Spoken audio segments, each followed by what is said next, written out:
ओम दुर्गे नमः। शक्तों को क्षमता की क्षमता की। प्रभु श्री राम का नाम लेना बहुत अच्छी बात है, लेकिन उनके आचरण को अपने जीवन में ढाल लेना बहुत ही बड़ी बात है। जिस पर हमारा हक ना हो उसे लेने का मन हो, तब महाभारत की शुरुआत होती है। और जिस पर हमारा हक हो और उसे छोड़ देने का मन हो, तब रामायण की शुरुआत होती है। पानी में डूबे तो मृत्यु निश्चित, और भक्ति में डूबे तो मुक्ति निश्चित। रावण लंका का एक महान राजा था, जिसने अपने कुशल राजनीति से लंका और वहाँ की प्रजा के दिलों में हजारों सालों तक राज किया था। लेकिन रावण के घमंडी स्वभाव की वजह से उससे हुई एक गलती ने पूरी सोने की लंका को राख में मिला दिया। बचपन से आज तक हम सभी को यही बताया गया है कि रावण का सर्वनाश सिर्फ और सिर्फ सीता माता के कारण हुआ था। लेकिन हम आपको बता दें कि माता सीता के अलावा भी रावण की मौत में कई और स्त्रियों का हाथ था, और इन सभी के अलावा भी ऐसी कई और वजह थीं कि इनके चलते रावण का वध भगवान श्री राम के हाथों लिखा था। आज हम आपको रावण से जुड़ी कुछ ऐसी ही अनसुनी बातों को बताएंगे, इसलिए बने रहें आप वीडियो के अंत तक हमारे साथ। माता सीता के अपहरण करने से पहले भी कई स्त्रियों पर रावण ने गंदी नज़र डाली थी, और इसके परिणाम स्वरूप रावण को उन सभी स्त्रियों से कई श्राप भी मिले थे। और इन्हीं में से एक थी रावण की साली मायावती।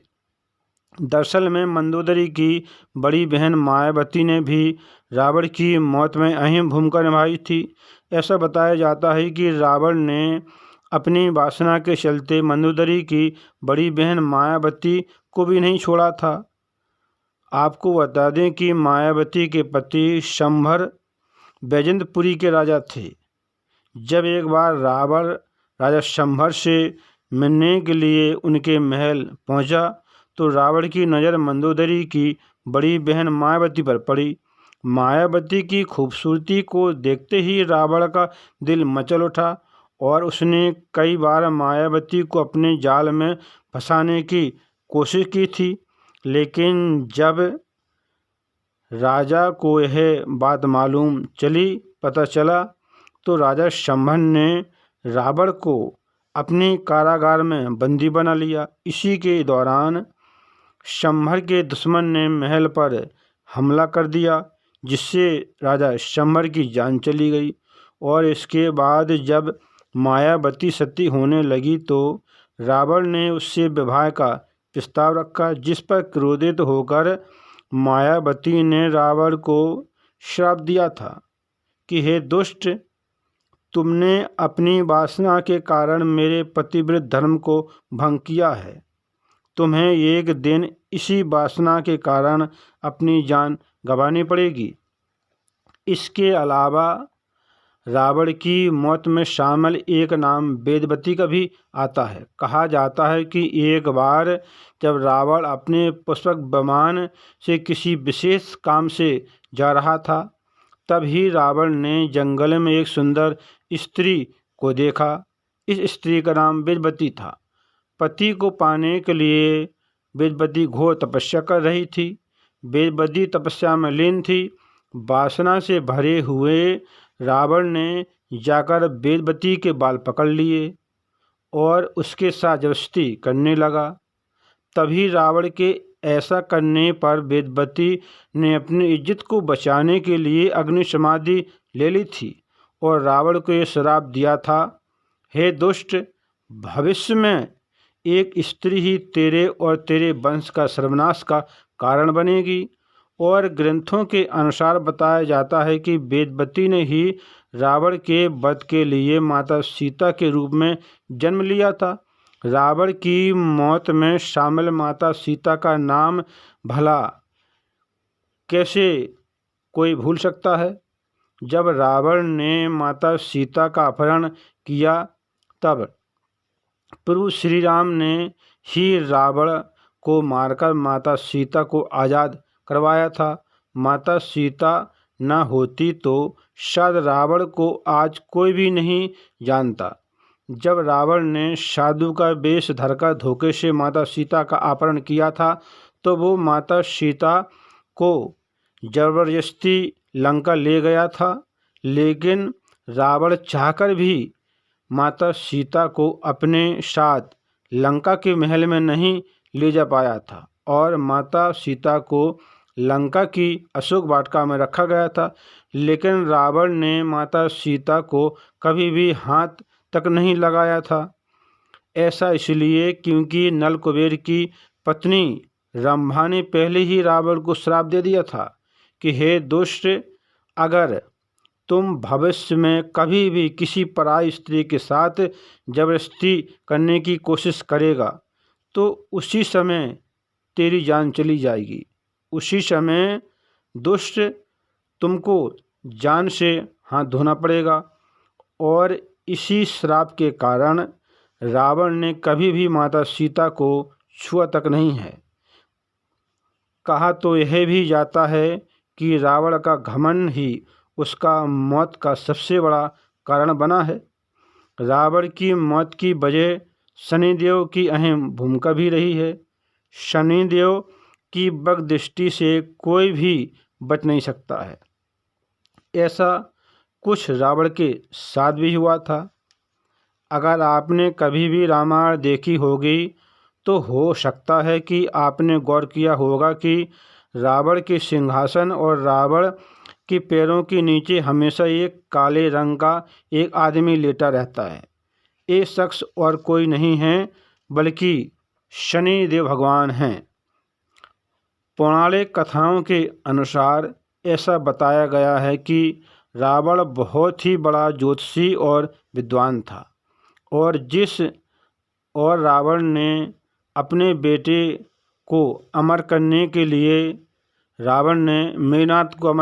लिए मेघनाद को शक्तिशाली और अमर बनाने के लिए सभी ग्रहों को एक स्थान पर रहने की आज्ञा दी थी।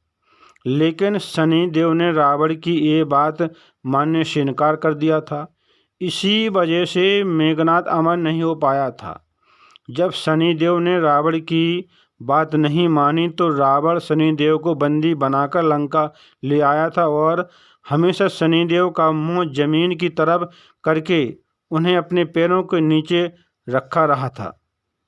एक बार की बात है कि जब नारद मुनि रावण से मिलने के लिए लंका गए तो नारद मुनि ने शनिदेव को रावण के पैरों के नीचे पड़ा हुआ देखा। शनिदेव की ऐसी दशा को देखकर नारद मुनि ने रावण से कहा, हे रावण, तुम्हारी तो लंका बहुत ही सुंदर है और तुम इतने वीर योद्धा भी हो कि तुमने शनिदेव तक को भी बंदी बना लिया है। कम से कम शनिदेव को एक मौका तो दो कि वो भी मुँह सीधा करके तुम्हारी सुंदर लंका को देख सकें। जैसे रावण ने शनिदेव को ये सब देखने का मौका दिया तो शनिदेव की बगदृष्टि रावण पर पड़ी और बताते हैं कि शनिदेव की बगदृष्टि पड़ते ही रावण का मौत का सिलसिला शुरू हो गया था।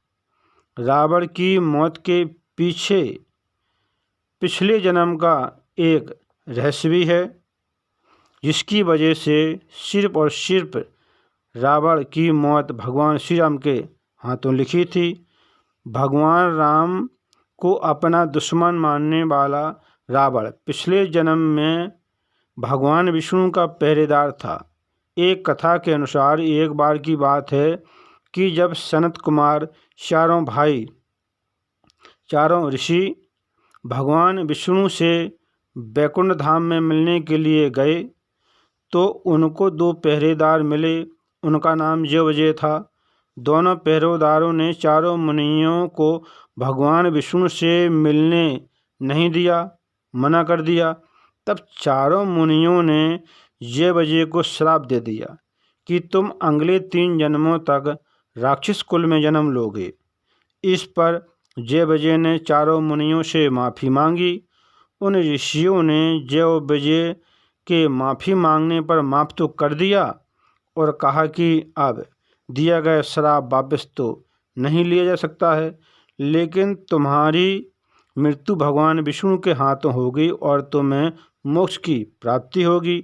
इसके बाद भगवान विष्णु के दोनों पहरेदार जय और विजय अपने पहले जन्म में हिरण्याक्ष और हिरण्यकश्यप बने, जिनका वध भगवान विष्णु के हाथों हुआ है, और दूसरे जन्म में रावण और कुंभकर्ण बने, जिनका वध भगवान श्री राम के हाथों हुआ था, और अपने तीसरे जन्म में शिशुपाल और दंतवक्र बने, जिनका वध भगवान श्री कृष्ण के हाथों हुआ था। रावण से जुड़ा एक और ऐसा रहस्य है जो हमेशा से ही हमारे लिए चर्चा का विषय रहा है। अगर आपने रामायण पढ़ी है या देखी है तो उसमें हमें सभी को यही दिखाया जाता है या बताया जाता है कि रावण के 10 सिर थे। लेकिन क्या रावण के हकीकत में 10 सिर थे या नहीं, आइए जानते हैं। दरअसल में रावण के 10 सिरों से जुड़ी 2 कथाएं ज़्यादा काफ़ी प्रचलित हैं, जिसमें पहली कथा के अनुसार ऐसा बताया गया है कि रावण एक मायावी राक्षस था, जिसके 10 सिर तो नहीं थे, लेकिन वो अपनी माया से 10 सिर होने का एक भ्रम पैदा कर देता था। इसलिए लोग उसे दशानन भी कहते थे। रावण अपने गले में 9 मणियों की एक माला पहना करता था, और जब इस माला पर रावण के सिर की परछाई पड़ती थी तो देखने वालों को ऐसा लगता था कि हकीकत में रावण के 10 सिर हैं। यह माला रावण को उसकी माँ कैकसी ने दी थी। दूसरी कथा के अनुसार ऐसा बताया जाता है कि रावण भगवान शिव का बहुत ही बड़ा भक्त था, और एक बार जब रावण ने भगवान शिव की तपस्या की तो भगवान शिव के दर्शन न देने पर रावण क्रोधित हो गया। इसके बाद हवन की अग्नि में भगवान शिव के लिए रावण ने अपने सिर काटकर चढ़ा दिए। इस पर भगवान शिव ने उसकी तपस्या से प्रसन्न होकर वरदान में 10 सिर दे दिए थे। रावण अपने पूरे जीवन में स्त्री के लालच में रहा है, और उसका अंत का कारण भी एक स्त्री ही बनी। इसलिए रावण ने स्त्री के बारे में कई बातें बोली हैं। जैसे रावण ने कहा था कि किसी भी खूबसूरत स्त्री को देखकर मोहित होना अपने भविष्य के साथ गद्दारी करने के बराबर है। साथ ही रावण ने कहा था कि स्त्रियां लालची होती हैं और यही उनका लालचपन उनको और उनसे जुड़े लोगों को मुसीबत में डाल लेता है।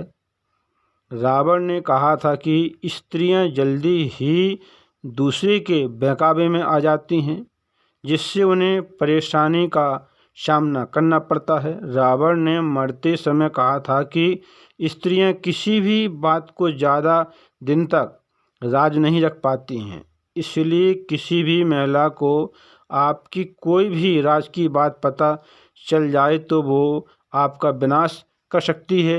रावण ने बताया था कि स्त्रियों का मन अशांत रहता है, वो किसी भी चीज़ से संतुष्ट नहीं होती हैं, उनका मन बार बार बदलता रहता है। इससे उनको समझा पाना बहुत ज़्यादा मुश्किल हो जाता है। वीडियो को देखने के बाद आपकी राय क्या है, नीचे कमेंट बॉक्स में लिखें। कथा सुनने से मनुष्य को पुण्य की प्राप्ति होती है, साथ में ज्ञान की प्राप्ति होती है। इस कथाओं को सुनते रहें, काम करते रहें, मैया का नाम जपते रहें। फिर मिलेंगे अगली बार एक खास वीडियो के साथ। तब तक आप सब देखते चलें, कथा को सुनते रहें, काम करते रहें, मैया का नाम जपते रहें। शक्तों को क्षमता की क्षमता।